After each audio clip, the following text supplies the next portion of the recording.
So Walkerston is this side, Pleystowe's this side, and there's a creek. Yeah, Bakers Creek. So there's people that live on the Pleystowe side, and they lived in the Pleystowe Mill Estate, which is still owned by Mackay Sugar. And then you've got the Walkerston side. And it's referred to as scrubby.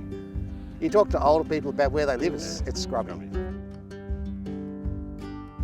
Even though we served in different units, same deployment to Innerfet, didn't even know each other from a bar of soap. I was a digger, he would have been a major, we would have passed each other. We would have done the handover in Ballabo when I was going home. New Year's Eve, 99 to 2000, I think Dan and I slept about 11 feet apart. Yeah. But here we are, 25 years later, President and Secretary of a Sub Branch. And that kind of conversation, like he could be just a random that I meet at Anzac Day, and that kind of connection then goes, well, that bloke and I have got something in common. I want to catch up with him again and talk about other things that happened on that deployment. I think them little small conversations like that are important, and then we get the younger guys coming in and being looked after is the most important part.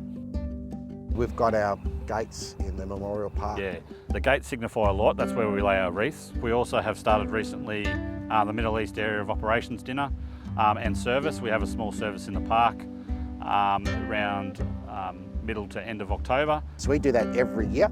Doesn't matter what service, doesn't matter whether it's Afghanistan, Iraq, in the Persian Gulf, to give them that sense of camaraderie, but also allow them to feel very comfortable about coming to commemorative services so they don't feel like, oh, I don't know where I should come. And on Anzac Day, we see them in the crowd, younger veterans who don't quite yet feel comfortable standing up the front with other veterans because we don't want to be put up in the highlights, don't want people to showcase us to a degree. So our aim is to encourage them that you're not going to do that, you actually stand amongst your mates.